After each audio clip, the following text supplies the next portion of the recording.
সাল্লাল্লাহু নবী আমার ডাক দিয়ে বলেন, চাচা আপনি সারা দিন যদি একবার খাবার খান, আমাকে একবার খাবার দিলে আমি খুশি হয়ে যাব। আল্লাহর নবী বাপটি বিলাসিতা চাইতেন নাও, কেতাবে পাওয়া যায়, হাদিসে পাওয়া যায়। নবী আমার বেশিরভাগ বাপটি তিনটা বাপ দিয়ে সবসময় দোয়া করতেন। আল্লাহর নবী বলতেন, আল্লাহ যতদিন আমাকে বেঁচে রাখবা ততদিন তুমি গরিবে হালাত আমাকে বেঁচে রাখবা।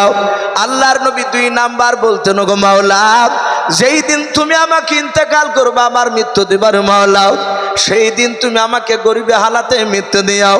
নবী 3 নাম্বার দোয়া করতেন, আল্লাহ যেদিন তুমি কবর থেকে আমাকে উত্থাপিত করবা, কবর থেকে যেদিন উঠাবা, সেদিন তুমি আমাকে কবর থেকে উঠে বড় লোকের কাতারে দাঁড় করাবা না, গরিবদের কাতারে দাঁড় করাবা। জোরে বলুন সুবহানাল্লাহ।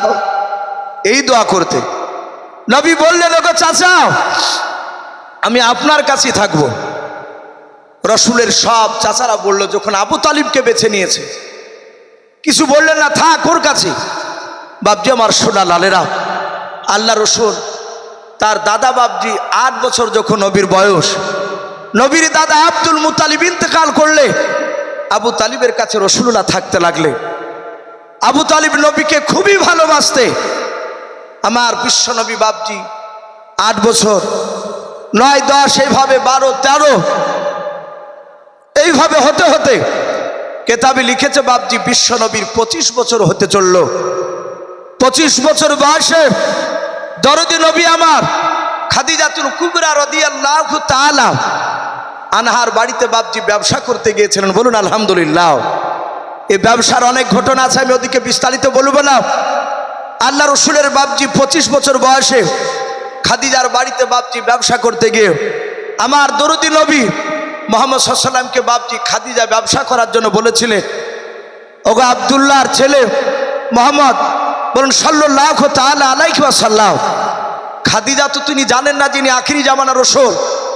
ডাক দিয়ে বলেছিল যে তুমি কি ব্যবসা করতে জানো? নবীজি বলেন, আমার চাচা আবু তালিব ব্যবসা করতে যেতেন, আমি তার সাথে যেতাম, আমি ব্যবসার কিছু নিয়ম কানুন একটু জানি।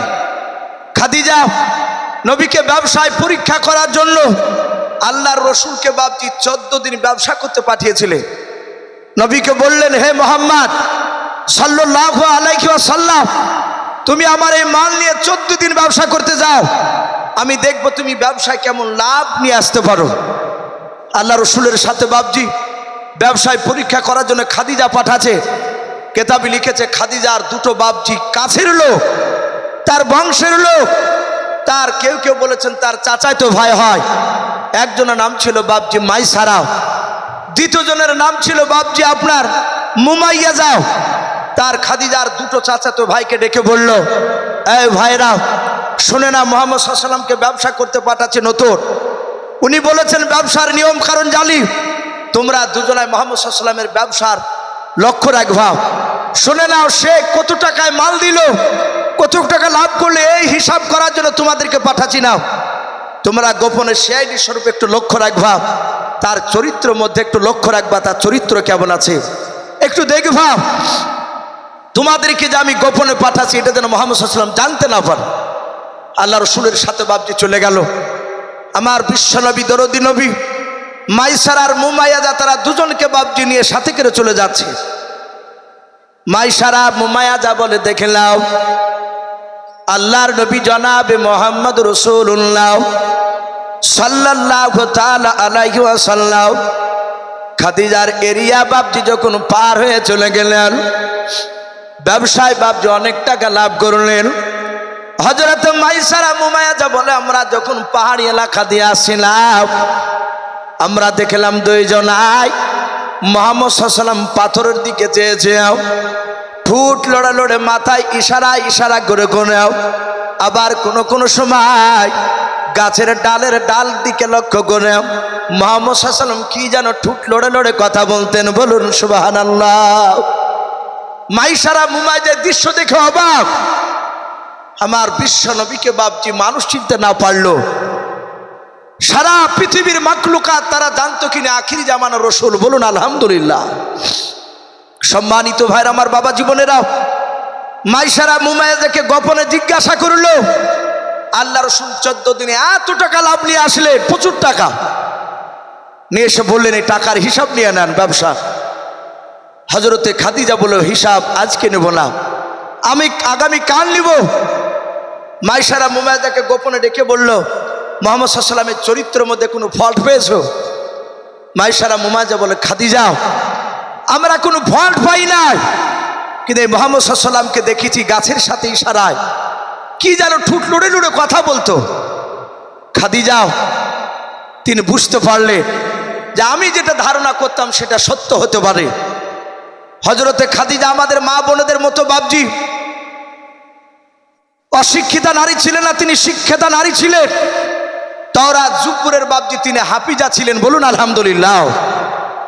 শতাহাত বাবজি খাদিজা বিশ্ব নবীকে বললেন তোমাকে আমার বাড়িতে আর ব্যবসা করতে হবে না, তুমি বাড়ি চলে যাও, আমি আগামীকাল তোমার বাড়িতে লোক পাঠাবো।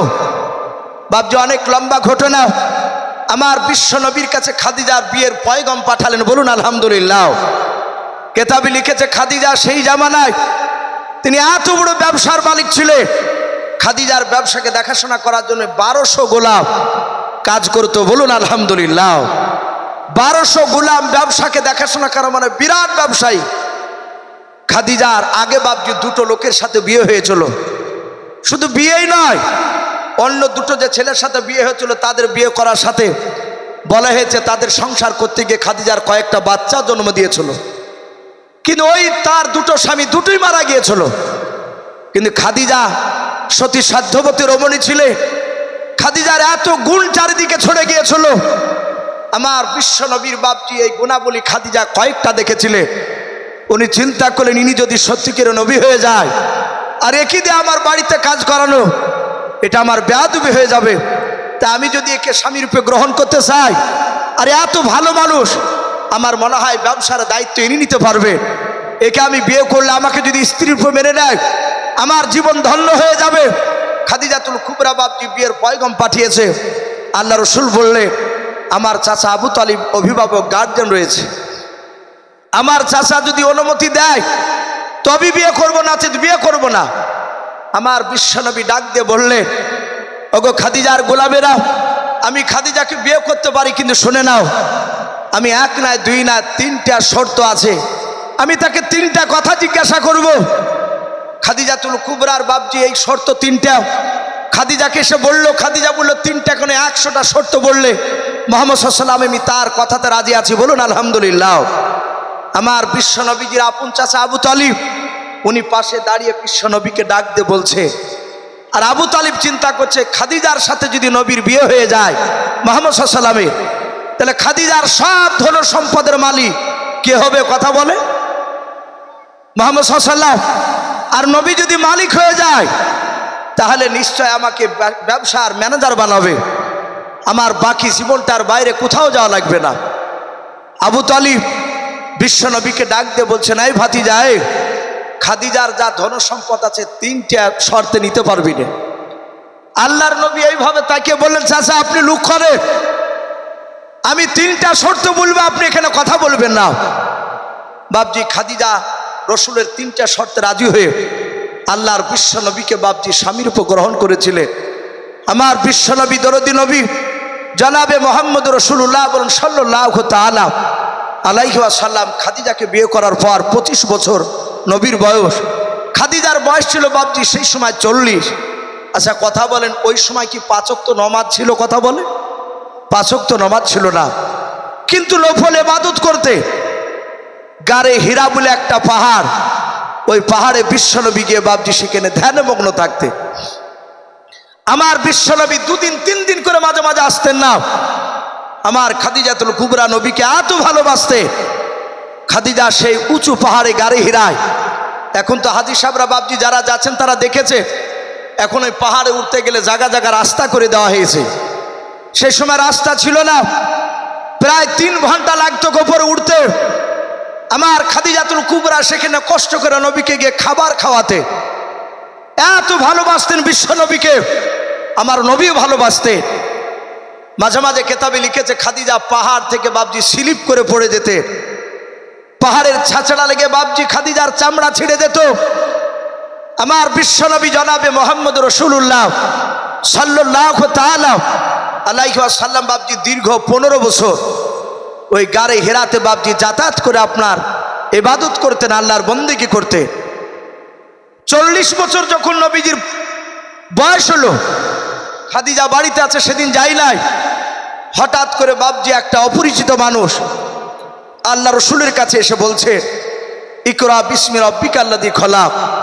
বাপজি আমার সোনা লালেরাও আমার বিশ্বনবীকে পড়তে বললে, আমার বিশ্বনবী বললে আমি তো পড়া জানি না। কথা বলে নবীজিকে পড়া জানতেন, কথা বলে নবীজি পড়া জানতেন না। এই কথাটা নিয়েও বাপজি এখন মিডিয়াতে অনেকে বাপজি অনেক রকমের মন্তব্য খারাপ করছে। আল্লাহ রসুল পৃথিবীর কোনো মানুষের কাছে বাপজি শিক্ষা গ্রহণ করেনি। কেন? যদি শিক্ষা করতো লোকটা হয়তো পরে বলতো যে এই মুহাম্মদ সাল্লাল্লাহু আলাইহি ওয়াসাল্লাম আমার কাছে শিক্ষা নিয়ে নবুয়ত দাবি করেছে। আমার বিশ্বনবীর মাস্টারকে জোরে বলে আমার আল্লাহ, আমার বিশ্বনবী রহমতের নবী, উনি বললেন আমি পড়া জানি না। তাই বলে আমার বিশ্বনবীকে বাপজি নিরক্ষর মূর্খ ছিলে কথা বলা যাবে না। আমার নবীর জ্ঞান আর সাধারণ মানুষের জ্ঞান কি এক হবে বাপ? সারা পৃথিবীর সব মানুষের জ্ঞান যদি এক পাল্লা রাখা হয়, আমার বিশ্বনবীর জ্ঞান অপর পাল্লা দিলে কার পাল্লা ভারী হবে? কথা বলো। আমার বিশ্বনবীজি বাপজি আমার সোনা লালেরা, আমরা যারা খাস করে তবলিগ জামাতের লোক যারা, তারা বেশি পায়খানাতে গেলে দোয়াটা আমল করে, ভাত খেতে গেলে কিভাবে খেতে হয় এগুলোর দিকে বেশি গুরুত্ব দেয়। আমরা মুসলিম বাপজি প্রায় মানুষ অনেকেই জানি, বাথরুমে প্রবেশ করতে গেলে, পায়খানা পেশাব করতে গেলে ডান পায়ে ভর দিয়ে পায়খানা করতে হয় না বাম পায়ে? কথা বলে বাম পায়ে। এ কথা আপনার আমার ব্যক্তিগত না, রাসূলুল্লাহর। নবীজি বলেছেন ওগো সাহাবারাও, তোমরা পায়খানা পেশাবখানায় গেলে বাম পায়ে ভর দেবা। আচ্ছা বলে আমার বিশ্ব নবীকে সেদিন কিন্তু সাহাবা প্রশ্ন করে নাই যে নবী গো, বাম দিকে পায়ে ভর দিয়ে পায়খানা পেশাব করলে এর উপকারিতা কি? আচ্ছা রসুলকে প্রশ্ন করলে নবীকে উত্তর দিতে পারতেন না? নবী পারতেন, কিন্তু সাহাবারাও নবীকে প্রশ্ন করেনি। যদি বেয়াদবি হয়ে যায়, আর প্রশ্ন করতে গিয়ে যদি বেয়াদবি হয়, তাহলে কিয়ামতের ময়দানে জান্নাত পাওয়া যাবে না। কিন্তু বৈজ্ঞানিকরা বলছে একটা মানুষ যদি বাপজি প্রতিদিন যদি সে পায়খানা পেশাব করতে গিয়ে বাম পায়ে ভর দিয়ে করে, ওই লোকটার এই যে আমরা সেই বাম সাইডে অ্যাপেন্ডিসাইড না বলি নাকি, ওটা হবে না। জোরে বলুন সুবহানাল্লাহ। এটা নবীজির কথা। বৈজ্ঞানিক বলছে মানুষ খাবার খেতে গেলে পেটকে 4 ভাগ করো, 3 ভাগ খাও আর 1 ভাগ খালি রাখো। রাসূলুল্লাহ বলেছেন পেটকে 3 ভাগ করো, 2 ভাগ খাও আর 1 ভাগ খালি রাখো, তাহলে তোমরা অনেক অসুখ থেকে বেঁচে থাকবা। বাপজি আমার সোনা লালেরা যে পেটকে সাবধান করলো, সে অনেক রোগ থেকে বেঁচে যায়। আর যারা পেটকে সাবধান করে না, তারা অনেক রোগে বাপজি জর্জরিত হয়ে যায়। নবীজিও বলেছেন সমস্ত রোগের জায়গা হচ্ছে পেট। যার পেট ভালো তার সব কিছু ভালো হয়ে যায়। আমার বিশ্বনবী বাপজি এত জ্ঞানী ছিলেন, আমার রাসূলুল্লাহ ডাক দিয়ে বললেন আমি পড়া জানি না। জিবরিল আলাইহিস সালাম 3 বার কথা বলার পর নবীজিকে বাপজি পানা মেরে জোরে ধরলেন। আল্লাহ রসুলকে বাপজি বুকের সাথে, জিবরিলের বুকের সাথে এত চেপে ধরলেন রে বাবা, নবীজি ভয়ে থরথর করে কাঁপতে কাঁপতে কথাগুলো মুখস্থ হয়ে গেল। 5টা আয়াত আল্লাহর নবী জনাবে মোহাম্মদ রাসূলুল্লাহ সাল্লাল্লাহু তাআলা আলাইহি ওয়াসাল্লাম নবীর শরীরে বাপজি প্রচন্ড জ্বর চলে আসলো। আল্লাহর নবীজি থরথর করে কাঁপতে কাঁপতে পাহাড় থেকে নেমে আসলেন। জিবরিল আলাইহিস সালাম তিনি অদৃশ্য হয়ে গেলেন। আল্লাহর নবী জনাবে মোহাম্মদ রাসূলুল্লাহ সাল্লাল্লাহু তাআলা আলাইহি ওয়াসাল্লাম ডাক দিয়ে বলেন খাদিজা জাম্বিলনি জাম্বিলনি, ওরে খাদিজা তুমি আমাকে চাদর দিয়ে জড়ে ধরাও, ওরে খাদিজা চাদর দিয়ে ঢেকে দাও, শরীরে প্রচন্ড জ্বর আমার। আল্লাহর নবীজিকে বাপ যে চাদর দিয়ে জড়ে দিলেন। আল্লাহর নবীজির বিবি খাদিজাতুল কুবরা ডাক দিয়ে বলেন গো প্রাণের স্বামী, আপনি ভয়ে থরথর করে কাঁপছেন কেন? আর এভাবে আপনার শরীরে কেন হঠাৎ জ্বর চলে আসলো বলেন? আল্লাহর নবী বলেন, খাদিজা আমি মনে হয় দুনিয়াতে আমি ওই লোকটাকে প্রথম দেখলাম। বলুন সুবহানাল্লাহ। আল্লাহর নবী জনাবে মোহাম্মদ রাসূলুল্লাহ সাল্লাল্লাহু তাআলা আলাইহি ওয়াসাল্লাম বলেন, আমি জিবরিল আলাইহিস সালামকে আমি 23 বছর আমার কাছে জিবরিল আসা যাওয়া করেছিলাম। কত বছর? আল্লাহর নবীজির কাছে 23 বছর বাপজি জিবরিল এসেছিলেন। নবী বলেন, আমি মাত্র জিবরিলকে 2 বার দেখেছিলাম। বলুন সুবহানাল্লাহ। জিবরিলের অরিজিনাল চেহারায় বাপজি নবীজি বলেন আমি 2 বার দেখেছি। আল্লাহর নবী বলেন, গো সাহাবারা, হযরত আদম নবী শফিউল্লাহ আলাইহিস সালাম, হযরত মুসা নবী পয়গম্বর আলাইহিস সালাম, হযরত ইব্রাহিম খলিলুল্লাহ আলাইহিস সালাম, আদম নবী থেকে নিয়ে ঈসা রূহুল্লাহ আলাইহিমুস সালাম পর্যন্ত কোন নবী রাসূল তারা জিবরিলের অরিজিনাল চেহারাকে দেখে নাই। বলুন সুবহানাল্লাহ। নবী বলেন, এই সাহাবা, আমি জিবরিলের 2 বার অরিজিনাল চেহারা দেখেছিলাম। বাপজি কোন কোন কিতাবে এসেছে আল্লাহ রসুলের কাছে জিবরিল 24,000 বেশি এসেছিলেন। বলুন আলহামদুলিল্লাহ। তাহলে এতবার যে জিবরিল আসলেন, তাহলে জিবরিল কিভাবে আসলে? হাদিসে পাওয়া যায় বেশিরভাগ জিবরিল আলাইহিস সালাম একটা দাহিয়াতুল কলবি বলে একটা রসুলের সাহাবা ছিলেন, খুবই দেখতে সুন্দর। বেশিরভাগ জিবরিল আলাইহিস সালাম ওই দাহিয়াতুল কলবি রাদিয়াল্লাহু তাআলা আনহুর সুরাত রূপ ধরে আসতে নবীর সাথে কথা বলতেন। সাহাবারা ভাবতেন উনি দাহিয়াতুল কলবি। পরে নবী বলতেন, এটা কে গেল জানো? সাহাবারা বলতেন, হুজুর উনি তো দাহিয়াতুল কলবি ছিলেন। নবী হাসতেন আর বলতেন, না, উনি সম্রাট জিবরিল আলাইহিস সালাম। কোন কোন সময় নবীজি মুসাফির হালাতে আসতেন। ফেরেশতারা জিবরিল মুসাফির হালে আসতেন, সাহাবারা ভাবতেন ইনি মুসাফির, কিন্তু নবী জানতেন ইনি সম্রাট জিবরিল। আবার কোন কোন সময় নবীজি বাপজি জিবরিলকে দেখতেন, উনি ঝুনঝুন ঝুনঝুন করে আওয়াজ দিতে। জমি মাপে যে বাপজি আমিন বলেন তো নাকি? আজ থেকে বাপজি 10 বছর আগে জমি মাপতে গেলে লোহার জিঞ্জিরি টানতো, এখন আর লোহার জিঞ্জিরি টানে না, এখন ফিতে হয়েছে। তো লোহার জিঞ্জির যেরকম টানলে ঝুনঝুন করে শব্দ হয়, জিবরিল কোন কোন সময় এরকম আওয়াজ করতে নবী বুঝতে পারতেন আমার কাছে সম্রাট জিবরিল ওহী নিয়ে আসছে। বাদুল ওহী বলে বাপজি বুখারী শরীফে ওহীর অধ্যায় এসেছে। জিবরিল আলাইহিস সালাম 10 রকমের কায়দায় ওহী নিয়ে আসতেন। বলুন আলহামদুলিল্লাহ। হযরতে বিশ্ব নবী বলেন, ওরে খাদিজা, আমি ওই রকম মানুষ পৃথিবীতে প্রথম দেখলাম, এর আগে আমি কোথাও দেখেছিলাম না। খাদিজাতুল কুবরা চাদর দিয়ে ঢেকে দিয়ে বাপজি উনি চলে গেলেন বাড়ির বাইরে। নবী বলেন, খাদিজা যাও কোথায়? বলে, একটু তুমি অপেক্ষা করে আমি আসছি। খাদিজা একটা লোকের কাছে তাওরাত শিখেছিলেন। বেশিরভাগ উলামারা লিখেছেন ওনার নাম ছিল ওয়ারকা বিন নাফিল। ওনার কাছে সব আলোচনা করা হয়েছিল। উনি বলেছিলেন যে আখিরি জামানা রসুলের কাছে আল্লাহর একজন দূত আসবে, তিনি সম্রাট জিবরিল আলাইহিস সালাম। ওনার চাচাতো ভাইয়ের কাছ থেকে আলোচনা করে বুঝতে পারলে ইনি আখিরি জামানার পয়গম্বর। আমার নবীজি থরথর করে কাঁপতেছে।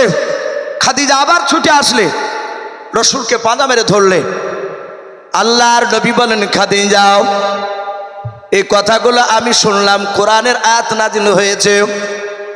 আল্লাহর নবীজি ডাক দিয়ে নয়, খাদিজা ডাক দিয়ে বলেন, ওগো প্রাণের স্বামী, চিন্তা করবেন না, আল্লাহ আপনাকে নবুয়ত দায়িত্ব করে দিয়েছে, আপনাকে প্রকাশ করে দিয়েছে। আল্লাহর নবী জনাবে মোহাম্মদ রাসূলুল্লাহ সাল্লাল্লাহু তাআলা আলাইহি ওয়াসাল্লাম দরুদ নবী ডাক দিয়ে বলেন, ওগো আমার খাদিজা, বলো বলো আমার কলমার কথা কে মানবে? আমাকে মক্কার লোকেরা কারা সত্য নবী বলে মানবে বলাও?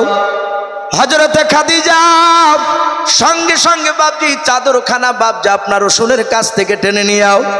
খাদিজা বলে, হুজুর কান্না করবেন না, আপনার আমি অর্ধাঙ্গিনী বিবি খাদিজা, আপনাকে সত্য নবী বলে মেনে নিলাম। জোরে বলুন সুবহানাল্লাহ।